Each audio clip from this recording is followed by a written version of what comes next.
देवादिदेव 1008 महावीर भगवान की जय। संत शिरोमणि आचार्य गुरुवर श्री विद्यासागर जी मुनि महाराज की जय। परम पूज्य स्वर्ण मुनिवर श्री प्रज्ञासागर जी महाराज की जय। द्वादशांगिनी वाणी माता की जय। अहिंसामय विश्व धर्म की जय।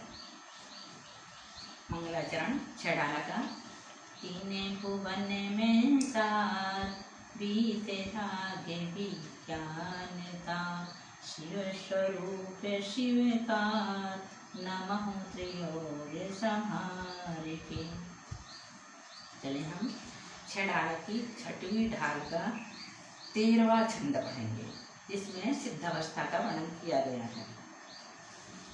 माही लोके अलोके गुण पर जाए, प्रतिबिंबित थये कहिए अनंता अनंत काल यथा तथा शिव परिणय। धन्य धन्य है जे जीव नर भव पाए, यह कारज किया तिन्हें ही अनादि भ्रमण पंच प्रकार तजीवर सुख लिया। निज माही, निज माही उन सिद्ध भगवान की। निज माही मीन्स क्या होता है? उन सिद्ध भगवान की आत्मा में लोक अलोक, लोक और अलोक के गुण पर जाए, गुण और पर्याय प्रतिबिंबित थय झलकने लगते हैं। इसमें सिद्ध भगवान की आत्मा में लोक और अलोक के गुण और पर्याय झलकने लगते हैं, प्रतिबिंबित होने लगते हैं। यथा जैसे शिव मोक्ष परिणय गए हैं, जैसे मोक्ष परिणय मीन्स गए हैं, तथा उसी प्रकार अनंत काल तक रहेंगे। जिन जीवों ने नरभव मनुष्य की पर्याय पा करके यह मुनिपद आदि की प्राप्ति नरभव पाए यह कार्य किया। कार्य मीन्स कार्य किया है। धन्य है जे जीव नरभव पाए यह कार्य किया, तिन ही अनादि भ्रमण। धन्य मीन्स अत्यंत प्रशंसा के पात्र हैं, और तिन ही ऐसे जीवों ने अनादि काल से पंच परावर्तन रूप, पंच प्रकार मीन्स पंच परावर्तन रूप भ्रमण संसार भ्रमण को तजी त्याग कर बर उत्तम सुख यानी सुख लिया पाया है।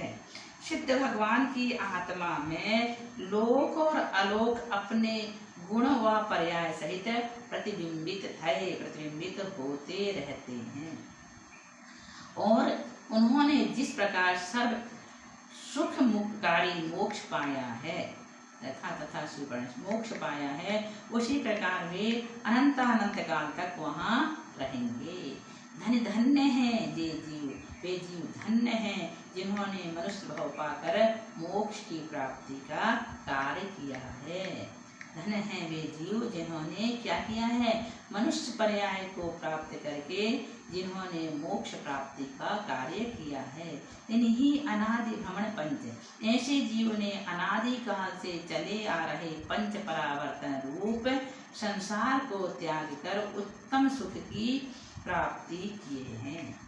उन्हें क्या कहते हैं? सिद्ध परमेष्टि, जिनके आठों कर्म नष्ट हो गए हैं, जो सिद्ध शिला में विराजमान हो गए हैं, ऐसे सिद्ध परमेष्टि को हम बारंबार नमस्कार करते हैं। अगला छंद है रत्नत्रय का फल।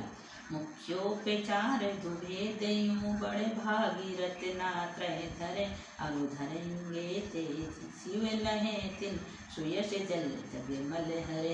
इमि जानिया लस हानि साहस, हानि यह सिखे आदरो, तब लो न रोगे जरा गहे, तब लो झट तिन चिहित करो। जब लो न रोगे जरा गहे, तब लो झट तिन चिहित करो। रत्नात्रय का फल क्या है? बड़भागी महाभाग्यशाली हैं वे जीव। यूं इस प्रकार मुख्योपचार जीव, मुख्य और निश्चय और व्यवहार, उपचार मीन्स व्यवहार, निश्चय और व्यवहार विभेद मीन्स दो प्रकार के रत्नात्रय को धारण करते हैं, अरु और धरेंगे धारण करेंगे, ते वे शिव मोक्ष लहे पाते हैं तथा पावेंगे। जो महाभाग्यशाली जीव है इस प्रकार निश्चय और व्यवहार दो प्रकार के रत्नात्रय को धारण करते हैं तथा और आगे भी धारण करेंगे, वे मोक्ष को पाते हैं और पावेंगे। 3 उनका सुयश जल सुकीर्ति रूपी जल जग मल संसार रूपी मैल को, जग मीन संसार रूपी मैल को हरे नष्ट करता है और करेगा। इमी ऐसा जानी जानकर आलस प्रमाद को हानि छोड़कर साहस हिम्मत ठानी करके यह शिक्षा आदरो ग्रहण करो। तब लोन झटक निज हित करो। तब लो यानी तब तक रोग जरा रोग और बुढ़ापा ना गहे नहीं घिरता है। तब तक झटक जल्दी निज हित आत्मा की भलाई करो, कर लेना चाहिए। क्या कह रहे हैं, कितनी अच्छी बात कह रहे हैं, बहुत बड़ी शिक्षा है हमारे लिए। ये निश्चय और व्यवहार रूप रत्नात्रय को जो भाग्यशाली जीव धारण करते हैं और आगे धारण करेंगे, वे सभी मोक्ष प्राप्त करेंगे। उनका सुयश रूपी जल संसार के मैल को हरण करने वाला है। ऐसा जानकर आलस्य को छोड़ो और साहस करके यह सदुपदेश ग्रहण करो कि जब तक रोग या बुढ़ापा इस शरीर को नहीं घेरता तब तक जल्दी से अपना आत्म कल्याण कर लेना चाहिए। यदि बुढ़ापा आ जाएगा तो धर्म नहीं कर पाओगे, और यदि शरीर में कोई बीमारी उत्पन्न हो जाएगी तो भी धर्म करना संभव नहीं है। इसलिए जब तक कोई बुढ़ापा नहीं आ रहा, जब तक कोई रोग नहीं आ रहा, बुढ़ापा नहीं आ रहा, जब तक क्या कर लेना चाहिए, धर्म को धारण करके आत्म कल्याण में लग जाना चाहिए। कितनी अच्छी बात कह रहे हैं पंडित दौलत राम जी कि आप क्या करो, जब तक रोग और बुढ़ापा ना गहे नहीं घेरता है तब तक झटक ही जल्दी से आत्मा की भलाई कर लेना चाहिए। लेकिन कहाँ सोचते हैं, कितना अच्छा चांस मिला है इस समय धर्म करने का, घर में रहने का।